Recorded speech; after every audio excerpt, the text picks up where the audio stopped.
Eze-Ana Ugochitubelu. Welcome, man, oraifite.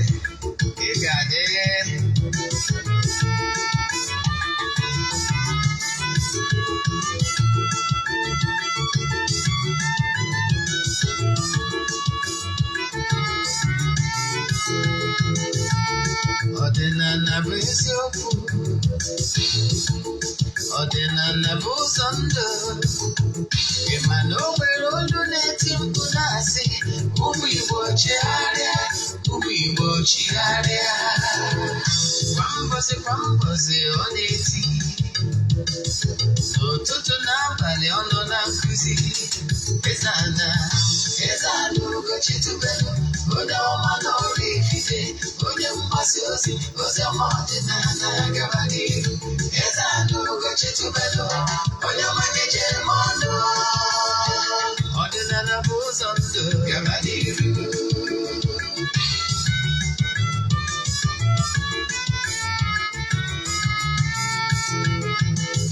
Eze-Ana Ugochitubelu, onye ọma na oraifite, onye mgbasa ozi ọma ọdịnala gaba n'ihu.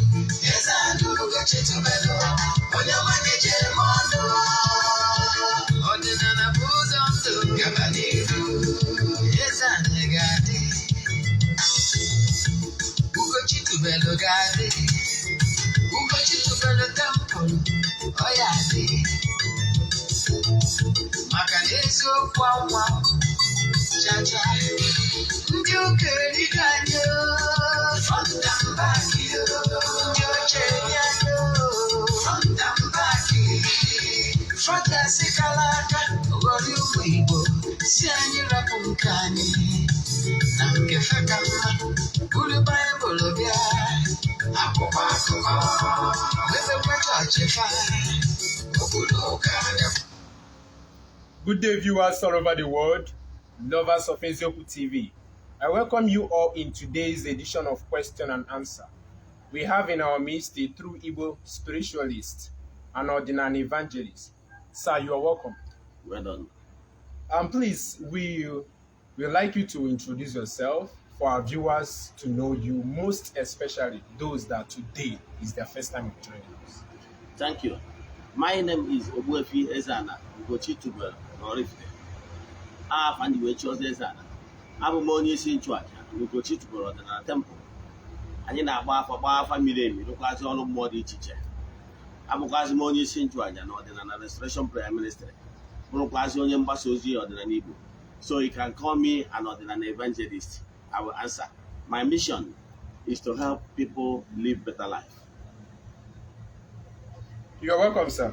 Well done. Is there anything else you would like to say before we proceed with our questions? Thank you. This is important information announcement. Echefuna na aja anyị na-achụ kwa ọnwa nke ọnwa Nọvemba na-aga n'iru. Ị ka nwere ike isonyere anya bụ aja. Nya bụ aja a ga-achịkọta ya ụbọchị ikpeazụ nke ọnwa Nọvemba. Yes, ndị niile sonye na anya bụ aja. Echi niile bụ Mọnde. Yes, ha ga-enwetakwa ihe onyonyo nke mmalite ya. Ụbọchị ikpeazụ ya zi wetakwa ihe onyonyo. So ọ bụrụ na ị ka chọrọ isonye, ị nwekwara tata isonye na ya. Ya bụ aja abụ aja mbụ n'elu, aja pụta ihe. Aja esigoro na ebu n'imirikiti ndị mmadụ elu. Mana ya anaghị esho ihe ọrụ na soshal midia maka ọdọ necessary. Ọ bụrụ ihe anyị maka ya bịa. N'ụbọchị tata, isiokwu anyị dị wee bịa, anyị akụwala ya ma ọ bụrụ na ị ga-eme ntị. Mana ọkwa ọzọ dị mkpa bụ ọ bụrụ na ị na-esonyere m n'Eziokwu TV, ị na-anụ nkụzi a, ma ọ bụ na o nwere nkụzi ndị ọzọ ị chọrọ ị na-anụ anyị na-akụzi n'ọdịnala Igbo, jee na my YouTube channel Ogbuefi Eze-Ana Ugochitubelu oraifite ka ị wọchịa ya. Nke ịbụ a chọkasịrị ka ị mara ọ bụrụ na ị na-esonyere anyị site n'Eziokwu TV, ị na-anụ nkụzi a, ijekwa na Ogbuefi Eze-Ana Ugochitubelu ị ga-anụ ya, ị ga-afụnyanwụ nkụzi. Ọ bụrụkwana na e nwere fim ọbụla, Nollywood movie ọbụla bụ English ịwọchị na Eziokwu TV, jee na Ugochitubelu movie productions wọchịa ya. Ọ bụrụkwa nnọọ Igbo movie, jee na Eziokwu TV Nollywood movies wọchịa ya, ka ị na-awọchị ya na-agwa ndị mmadụ gbasara Eziokwu TV, na-eshi akwazi our links na social media. Ka ị na-eme nke a, ka Chukwu Okike pụrụ ime ihe niile gọzie gị n'ebe ọ dị ukwuu. Daalụ. Thank you so much, sir. Daalụ. We have 8 questions for today. The first one is, sir, does Igbo tradition support making of charms? Yeah, thank you for that question. That question, I will answer it in 2 ways. Now, gịnị bụ charms? Enwere ọgwụ agwọrọ agwọ. Ọgwụ agwọrọ agwọ dị in 2 ways. Enwere negative charms, nwee positive charms. Example, kedu ihe ga-eme ya ka ọ bụrụ negative? Kedu ihe ga-eme ya ka ọ dị positive? Ihe ga-eme ya ka ọ dị negative bụ mgbe ọ dị self-centered, mgbe ọ lackịrị genuine love, mgbe ọ dị selfish, mgbe ọ bụ sọsọ to the interest of the person gwọrọ ya bụ ọgwụ iji megide ndị ọzọ, ọ dịgo negative. Mgbe ọ bụla o nwere components ndị a ngụsị, ọ dịgo negative. Mana gịnị bụ na ọ bụ positive charms?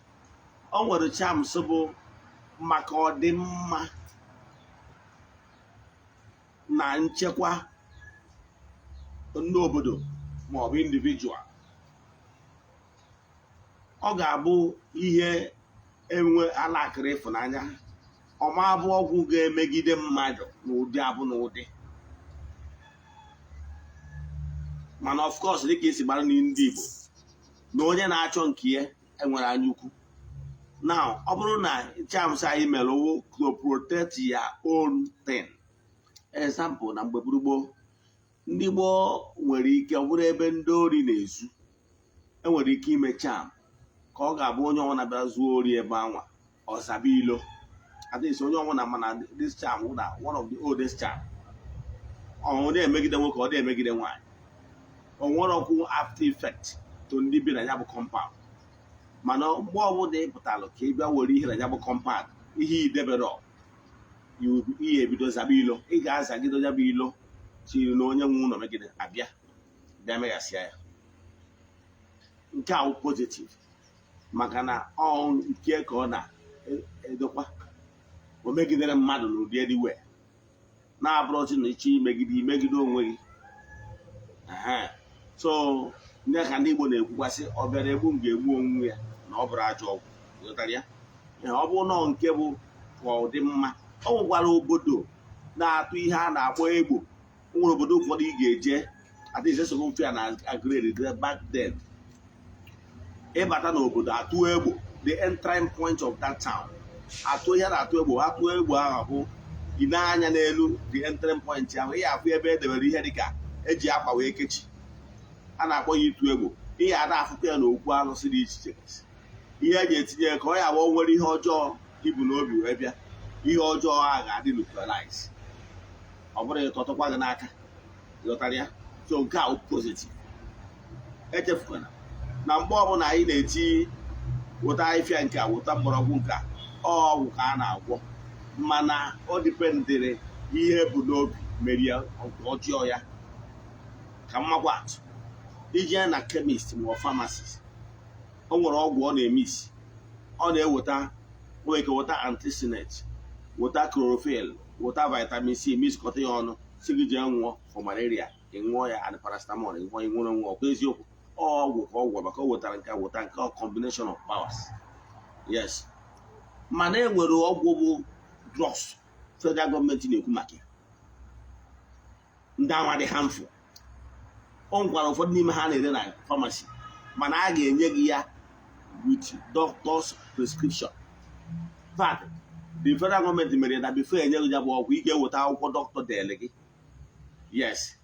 Ka adị sure na ọgwụ a n'ime use ya for abuse. Pharmacy gị ma ihe na-akpọ maka ya. All ndị a bụ drugs. They very dangerous. So if na enwere negative and positive, so ọnya ka anyị na-ekwu, mana ọdịnala Igbo sọpọtụrụ nke ọ bụla wụ maka udochia. ka mmadụ nwere onwe, ka amoosu kwụsị ịta mmadụ, ka ihe ọjọọ kwụsị ime mmadụ. Nke ahụ bụ ihe ndị Igbo kwadoro. Mana nke ọbụla bụzi nke lakịrị lọfụ ka e wee megide mmadụ, nke anwa ka ndị Igbo sịrị mba, maka ihi na ị na-eme nke a na mkpụrụ onye kụrụ ka ọ ga-aghọ. So ọdịnala Igbo frown at those ones dị very negative imegide mmadụ. Most popular word of it bụ nke a kpọrọ ọgwụ agwụrụ maka ego. Thank you so much, sir. Viewers all over the world, you have heard it. We have negative and positive charms. So making of positive charms is good, while making of negative ones is bad. All right, sir. The second question is, does Igbo tradition support occultic practices? Yes, I would like to explain for you to understand what is occultic and why it's not advisable for you to venture into the unknown zone. I would like to explain it by giving some examples. When you are practicing occult practice, depending on the level you are, yes, it might be harmful to you. Because the level you are very low. You cannot be able to compete favorably with the grandmasters, with those higher profile entities. Yes. And those spiritual leaders. Because and you, being a novice, following that path, you can be injured. It can be injured because your grandmaster and those leaders have already known your weakness. Makana agadi nwa ya da aka na egwu maraba. Ọtụtụ ndị mmadụ na-onwe emume exposed to spiritual danger by venturing into occult practices. And what occult practices he ga-abanye into by reading some certain books. When nke ị ga-abanye n'ime ọ daa na ị ga-ebido sọba nsọ dị iche iche, like enwe ga-asị na onye awa vegetarian. Adịmasị na onye ọbụla awa vegetarian bụ nọ into occultic. No. Mana a na-etolu ihe etolu. Yes. O nwere ebe ọ bụ na itoruru ya banye n'ọsọ certain practice, higher practice. You will make yourself more vulnerable to attack. Mma akọwa ya ka o doo anya. Gee ntị. Ndị ma nkụzi mana mma like ịgbadata maka na ama m na ọtụtụ ndị na-esonyere anyị agbagotachabụrụ na spiritual level. Anyị nwere ndị ka nọ na kindergarten, nwee ndị nọ na primary, nwee ndị nọ na secondary, nwee ndị nọkwa na mahadum. Yes, so anyị na-try diffuse a little ka anyị wee nwee ike ịkarị everybody along. Now, all you have to use strong terms. You will win ghọta. Now, maka ọbara ọrụ na m na-agwa gị in a language you will not understand. So that is why I'm about to level here with ghọta to carry you along. Now, ka mmalụ ga-atụ. Ndị ma nkụzi mana nna like ihe ọmụmatụ. Ke nji amatụ bụ na ichefu ihe m kwuru cheta ihe mma na atụ. Ka mmatụ. Ọkwa ifuru etu River Niger nọ now. You can actually swim across Niger. That is it. From Onitsha side of Niger, you go for the other side of Niger, go Delta State. Yes. And one or two ways you can do this. You can do it by natural strength, natural skills, and by artificial means. What do I mean by artificial means? Artificial means only have about swimming aids. The life jacket, tubes, then oxygen and other etc. and etc. And then life swimming. Now, with those aids, believe in me, even if you are novice in swimming skills, with those aids, I want to use those aids. You can swim across Nigeria. But that does not make you an expert with skills. So, but note that when you are swimming across Niger with undeveloped skills, You are at the mercy of those swimming aids. So you are vulnerable. You know why you are vulnerable? You are vulnerable because whoever that is grandmaster, whoever that is your superior, knows actually that you are a novice. So he can actually decide to hurt you or harm you if the person so wish, by simple act of maybe offing the oxygen, removing those life jacket, removing those your swimming aids. My brother, you are gone. You will be drawn because you don't know it. You are at the mercy of those aids. So by so doing, you have already exposed yourself to the dangers of the waters. All you can see them in here. Because when you are practicing occult practice, you don't understand how things work and the do's and don'ts and the law of karma and law of nature and what you must do and what you must not do for spiritually for you to remain protected. Because when as an officer na-asọ nkata ihe ekwukọ n'elu mgbe ihe ọ pụtara bụ na ọfịa ọbụla any forest forbidiri mmadụ iji nkata wee bịa n'ime ọ bụrụ na o puo elu, people will be forced to ịbata ya bụ ọfịa wuti elu wuti nkata because na ha chọrọ ịhaba esi elu. So ọ bụrụ na mgbe ọbụla ị na-practice occult practicing, you are staying in a certain position, you are reading some strange books and all sorts of things, my dear, and you are not well grounded, someone that is higher than you in the spiritual realm can harm you because you are not properly protected. Maka na ịghọtara how things work. You are not standing aright. Ịghọtara? Mana ọ bụrụ na ị bịalụ chọọ ka igbufee Naija, you start by learning the skills of swimming. Yes, auto, the body movement, the hands and the legs movement, my dear, you can pass. And your destiny is in your hands. As long as you are in a body movement, you are going. The only thing you make it draw no decide to remain stagnant, not to do the needful again. So your destiny is in your hands. But if you are using artificial things, my dear, your destiny is in the hands, in the mercy of those aids. And those aids can disappoint you or malfunction, or as a result of another higher spirit or experienced person tampering on those things in order to make you handicapped. So that's why I said don't practice it, because practicing it will make you to come and exercise your powers that need belong. Go, my dear, you are exposing yourself. Anyhow. When you come here, certain things anyhow, thinking that you have arrived without knowing that you are not properly guided. Not through occult practices here. Do some of those exercises, or this okay, by then you will be happy.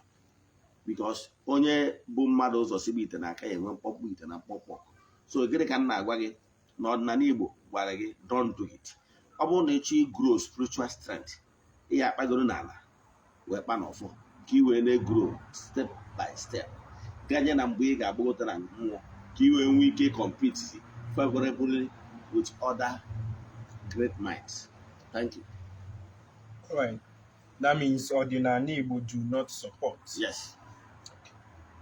All right. The third question is the issue of murder. Does ordinary Igbo support killing? Yes. Murder is murder from time immemorial.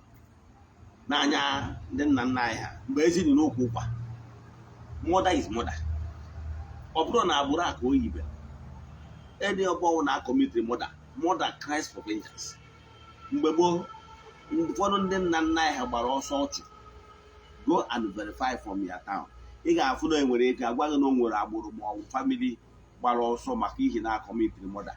You know why? Because the consequence and killing sin, that follows it is not here. So I na-agba ọsọ ọchụ. And the murder one, let me refresh your memory small. You go on the Bible, the Israelites, the elders, after they murdered their son, Jesus, according to that allegorical story, they said, let the blood be on our head and on our children's head. They understand the consequence. So don't take anything for granted, thinking that you will commit murder and go scot-free. Whenever you commit murder, you will reap it. You know why? Because you have gone against creation. You have destroyed what you cannot create. Therefore, you will face the consequence. All right. Thank you so much, sir. Thank you. The fourth question. You know, some people on social media are canvassing for single matured ladies to have kids out of wedlock. What's your take on that, sir? Yes, I came across such debate on social media. I'm of the opinion that this is very wrong. This is born out of this generation that pay less attention in moral values. Kedu ihe kpatara anyị ga-eji hapụ ihe kwesịrị ime na-eme another thing? By the grace of God, I have been in the north. I spent some years. I spent over 10 years of my life in the north. So I understand some certain aspect of their lifestyle. It's only in southern Nigeria, Christian-dominated states, you will be seeing greater number of matured ladies unmarried. Those aunties. It's only in those states that are more of Christians that are suffering this. You know why? Because the high jaka imo nwai na iburu okuzi ndị ụka ọbịa abụọ n'isi. Mgbe ezi dị n'ụka ụkwa n'oge nke nna anyị ha, it wasn't like this. You know why? That time emere ya obere azụ bata obere nkụ, nnukwu azụ bata nnukwu nkụ. During that time nna agwa gị, o nwere some great men, successful men, men of timber and calibers that can have what it takes to get more wives. They got more wives. They married more wives. Those ones that cannot handle it have one. So with that, those excesses, those reminders, those ladies are supposed to be reminders. These great men married them off. Therefore, we maintain almost zero aunties or married aunties. That is how it was before they do call Biabia. Before they bring that their teaching of one man, one wife. I can tell you, go to the corner, you hardly see a 38 years old ladies unmarried. Yes.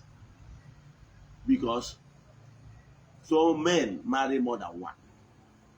Do you know why we are into this mess? We are into this mess because of we adopted way of European life.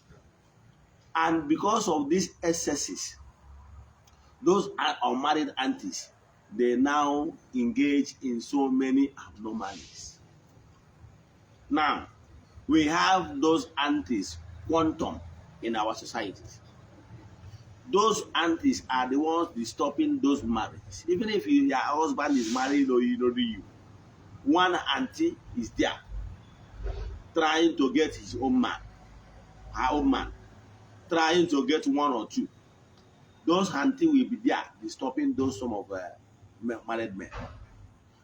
Those auntie will not rest till they get man of their own, because a woman need a man. Some of them who can disturb marriages, they will disturb marriages. Some of them will still also doing have children out of wedlock. Those children lack father figure. Those children will become nuisance in society. Those children will be misbehaving. But if there is a father figure, that father figure will ensure that these children behave normally. Let me give you an example. In ordinary Igbo, mere ya batara eji awụ mgbe gboo a na-enwe asị ka nwoke a kuchie nwaanyị a. Ọ ka nwoke a wee bụrụ a father figure to those children nwoke a nwaanyị a ga-amụta a ga-eme legitimately. Because na-enidiri onye ga-abụ a father figure to those ụmụazị a ga na-atụ egwu when they are growing up. Mana civilization have bastardized it. Ndị mmadụ wee na-ebusi life anyhow. Now, problem ihe anyị tụrụ n'ọda abatagoro anyị enwego surplus of single aunties. They are not married. Some of them are even broke. Sometimes I will be in social media. Some will chat me. The other one said he's looking for milk. He's looking for this one. They are begging for alms on social media. Because they are broke. They can't even take care of those kids. And once you have one, there is high tendency that you have two. Because some of them, because of taking care of that particular child, they will be living careless life in order to get money from men to train those children. Now, before you know it, they will carry another belly. I'm not saying no one in a bumble, but I'm not saying one a greater number. No, they leave her into even anyhow. Imagine it as 80 years old lady or 40 years old lady will be going around belittling herself, begging my man to give her belly. Is it our morals? Using my as it to this level. Yeah, I would hear the man on dot than Igbo. Yeah, I would hear the man on Igbo. I wouldn't do well substance. So here they come here on ordinary Igbo support. Now one ga no kata no ni kakia. Na baga with years on ya. No kata no just see okay be adinam kamuna mutaramuna. Yeni na we have for the civilization. So on a bute immoral behavior, on a bute less moral value, on a bute so many things, on a bute he produce so much in society. Therefore encourages crime. So all here in the Kumaka. So here in the Kuna, or the Nanibo from at such. So other supported, Naniba supported. So instead of money that canvas for such, it's better to canvas for our big ladies, our matured ladies, to accept being second, third, or fourth wives than going for that one, because those children will be covered. Yes, you can see Regina Daniels. Yes, all her children will be covered because they were born under a man's roof.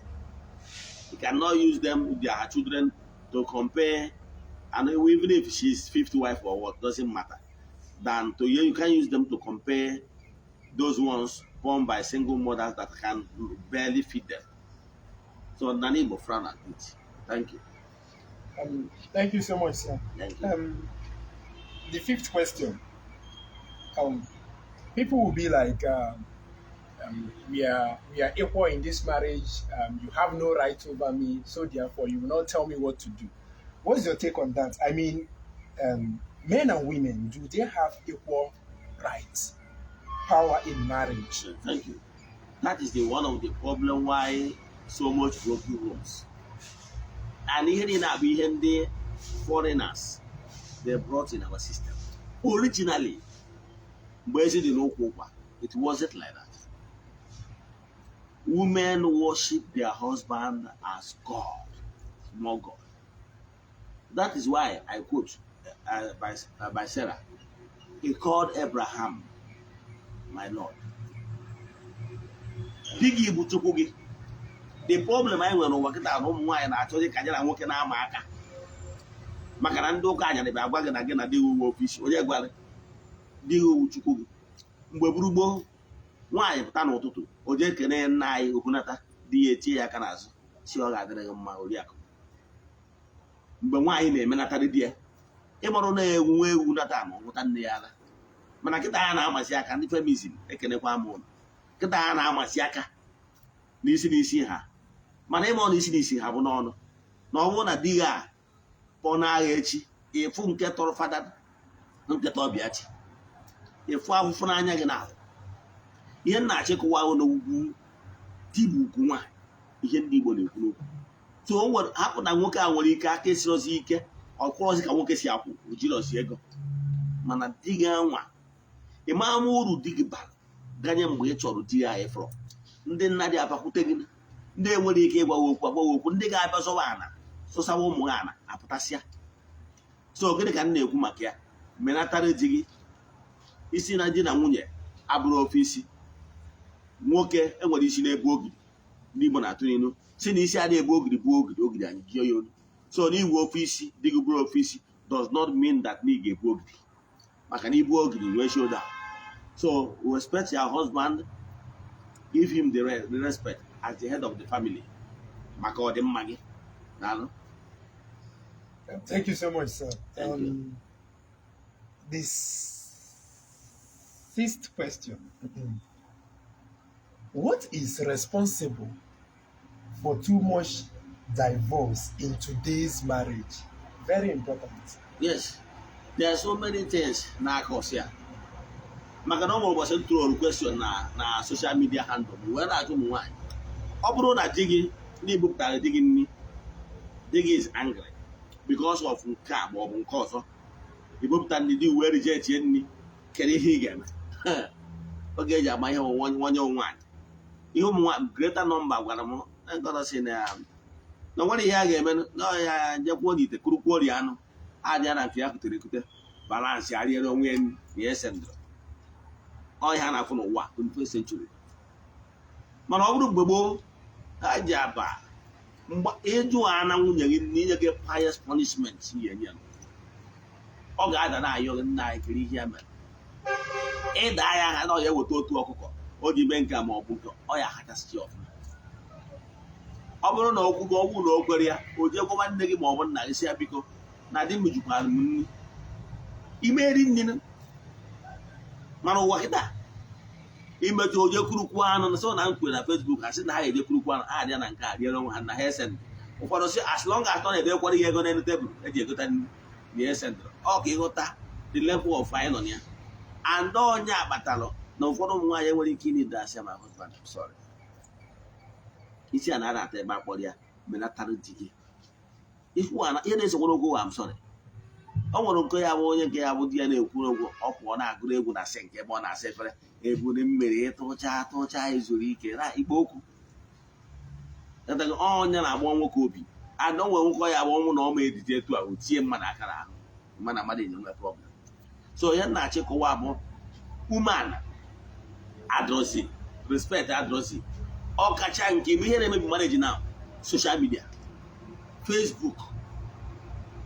Ịma na Facebook na social media na-emezu ụmụ nwaanyị na-ana n'iyi ọ dụrụ etu a mgbe gboo mgbe ezi dị n'ụkwụ ụkwa. Daalụ. Thank you so much, sir. We really appreciate.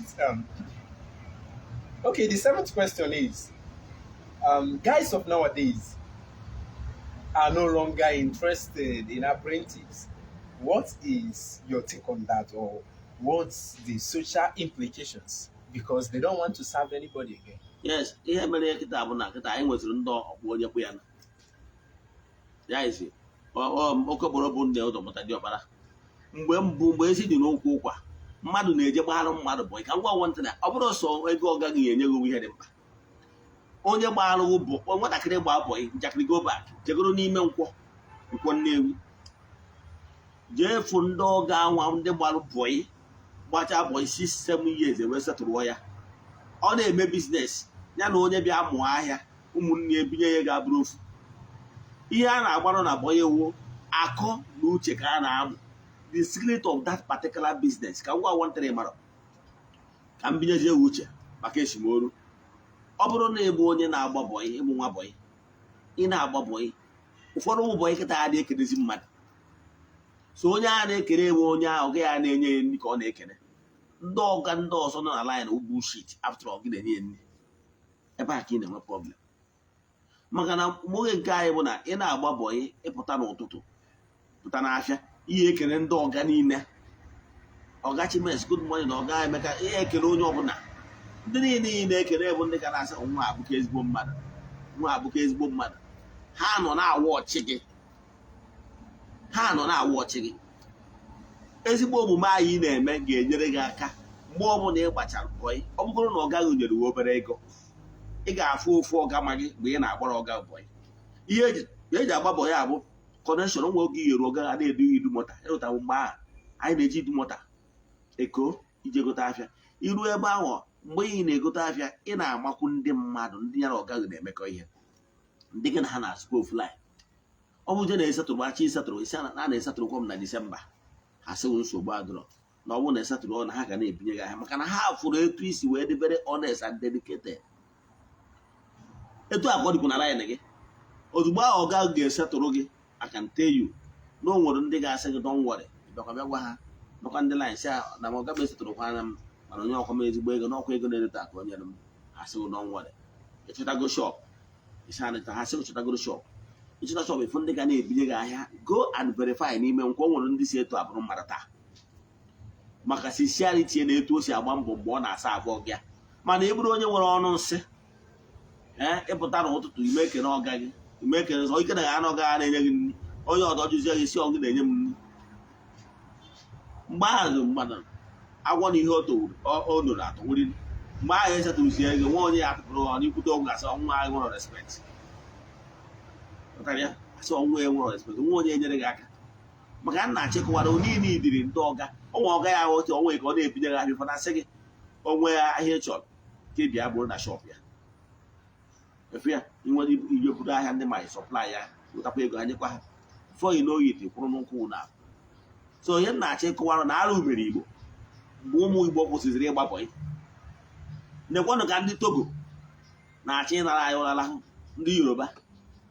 When I was doing my house, ọ ndị Togo ha na-abịazi obodo a Nigeria jee na ịma tais ọha ma ibiri ido blọk ha nwazi ime POP.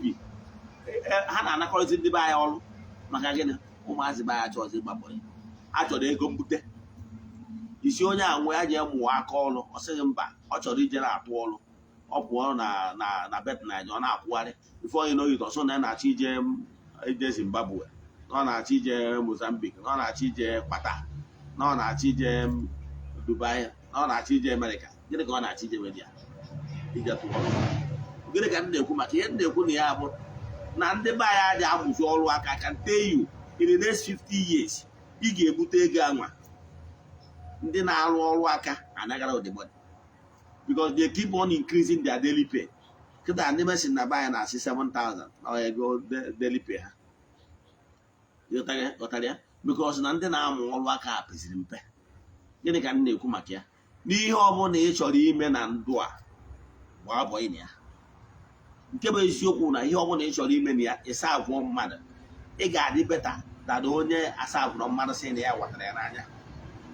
Ihe a na-enweta n'ịsa abụ mmadụ bụ mgbe ị na-asa abụ mmadụ, ị ga-enweta dị mentorship. Nke bụ ị ga-enweta dị connection, maka mgbe ị na-asa abụ ndị mmadụ, mgbe ahụ ka ị na-amakwu mmadụ. And ana m achọ ịgwa gị na o nwere mmadụ ka o nwere ego. Ndị mmadụ ahụ niile ị na-ama at the cost of ịsa abụ ndị mmadụ bụ ndị ga-enyere gị aka ịnọ n'ogo dị elu na emecha. Daalụ. All right, sir. Because of our time, this will be our last question of the day. Early marriage nowadays, what's your take on it? Do you support early marriage? Yeah, early marriage nowadays, majority of them na crash. You know why? Social media. During the time of my mother, at 14, 15, 16, they are go. All family ụfọdụ ga-eji aka ha na-asị nwa mba nwa na ọka kpụpụrụ alụ ọfụ gị sichelu. Enwere ike emedozie enwere ike ọ na-ero like my mother, ọ na-erutedu 17, 18 family eke di. Like my mother, ọ ndị mmadụ bịakọtara my father bụ nne ya jigide etiri oro na 18 wee kee di. Now ihe na-achịkọwara gị bụ na mgbe anwa ị na-eru ha na 17, 18 bụ ụnụ ga na-asụ ka afịa ọkụ o si wee rigbo. Mana ihe na-achịkọwa mgbe ha ndị niile anwa nụrụ di mgbe anwa succeed. You know why? Greater percentage succeed massively. Maka ihe na mgbe anwa ụmụazị mgbe anwa na-erube isi, enwere high moral value. Like my mother will tell you na onye ya nụrụ na ya magburu ya from Adam. n'ọnụ ọbụla ọ na-alụrụ nna ya ọrụ bụ my father na-alụrụ nna my mother ọrụ mgbe ahụ ọsị ya nwa m jee nụwa nwoke a na ya maara ya dịka onye eziokwu na ya maara ya dịka onye na-agba mbọ.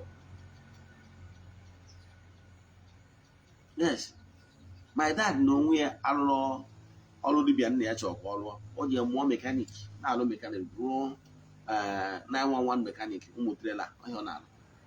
Mana mgbe my father na-arụ ya, nne ya sịrị ya, nna mụtara my mother sịrị ya, I know this my young man.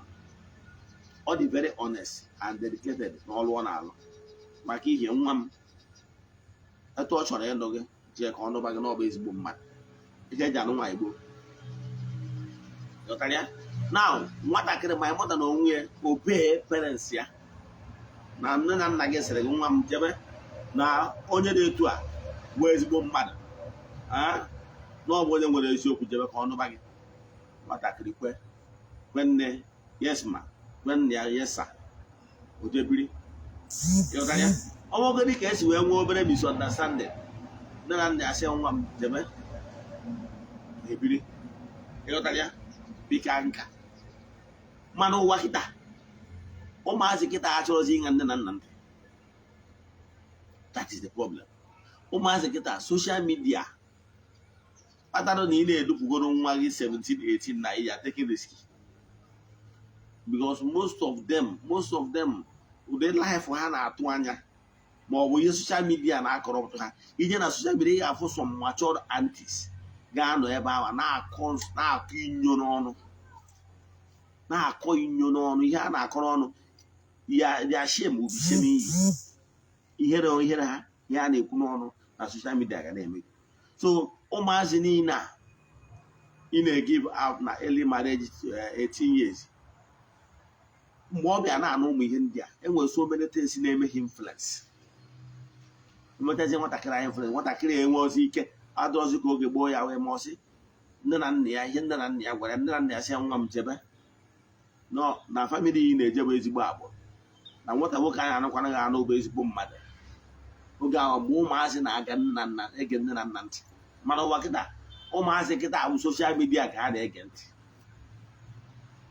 So ọnya kpatara na mgbe ụfọdụ kịta idupụzi nwata nwaanyị at that age ije n'ụdị ọ dị likely na ọ ga-crash because na ihe a na-egezi ntị bụ ihe ndị ọzọ gwara ha abụrụzi ihe nne na nna kwuru. So my advice bụ na based on ihe anọ ya n'oge a social media and they can stop it. Nwatakịrị of that age ịdị na-ayịrị WhatsApp, ịdị na-ayịrị Facebook ga na-afụta na-ewe ajọ nna. Mana ọ mara na ihe ị na-eprotect ya bụ ka ị protect ya from those unnecessary exposure nwere ike destroy ya. Then eziokwu na nwekwara some good things dịkwa na ya from social media. Mana ihe na-achọ ikwu bụ nwatakịrị ahụ n'idiri ka a guide ya ka ọ dịgo matured to some certain level ka o wee nwee ike ịcontrol the heartbreaks or o nwee the maturity needed in order to extract any good thing from social media and discard other negative things coming from social media. So I'm of the opinion now too early marriage is not good. No one has developed matured a little in order to have some experience in life. And konya we maduko no bụrụ ihe aka iru na ada na ntị ka ọ na-atọ n'ụtọ. Maka onye a no dị echi ga-afụ ọtụtụ ndị mmadụ from social media ga na-abịa na stop ya. Despite the fact na nwunye mmadụ. Ọ bụrụzie onye adịrọ mature to some certain level or succumb to ndị a nwere sugar coated tongue. So onye ka nji wee kwuo na ekwesịrị na too much early marriage is not good. Then ka onye ahụ adịtụ matured at least early 20s. Thank you. All right, thank you so much, sir. Don't rush it. Marriage is full of ups and downs. Get matured before you enter into marriage. Yes. Viewers all over the world, we have come to the end on today's edition of Question and Answer. If you have any question based on today's teaching, kindly drop it on the comment section. or DM Ogbuefi Eze-Ana Ugochitubelu on WhatsApp with the number showing on your screen right now. Ogbuefi, thank you so much for your time. We really appreciate it. Thank you. Before we go, do you have any advice for our viewers all over the world? Thank you, viewers all over the world. Eventually, if for any reason nature of one ajụjụ nwere na nkụzi a ma ọ bụ nature ka agbaala gị afa miri emi ma ọ bụ nature ka isonyere anyị na aja anyị na-achụ kwa ọnwa nke ọnwa Novemba, send alụ message na WhatsApp ma ọ bụ nke ọnwa ọbụla 0813 8243 871. I repeat 0813 8243 871. N'aha Chukwu Okike nke pụrụ ime ihe niile, ana m ekwu okwu ngozi n'isi ụlọ niile na-ayọkwazị ụlọ. Ọ bụrụ na ị na-anụ olu m, ọ bụrụ na ị chọrọ inweta decoder eji enweta eziokwu TV bụ free to air start view network, chat ya m na WhatsApp nọmba mbọ ka ị wee nwee ike ịnweta ya. Anyị ga-enwekwa ike ishipụ ya nationwide ebe ọ bụla ị nọ. Abịara m na-eme n'ụbọchị taata, ana m aga ọfọ n'isi ndị niile ihe anyị na-eme na-amasị, ma ndị na-esonyere anyị na social media handles anyị, ma ndị na-esonyere anyị n'eziokwu TV. Ya na-akpazi ndị sonyere anyị na aja nke ọnwa Novemba, ya na n'isi ndị Children of the Temple and Friends of the Temple. A sị na ọmaka ga-emere ụnụ na akakaka ya mụ na jijiji ya mụ ụnụ. A sị m ihe unu ga-eri bịa, ihe eri unu abịakwana. A sị m onye echeche ihe ọjọọ ya eme ụnụ ya nwụọ ọdachi. Onye ọbụla si n'ọkụ o jere ụnụ aja ije, a sị m na onye detu ama elu n'aha Chukwu Okike nke pụrụ ime ihe niile, onye ike na-esi n'aka ya bịa.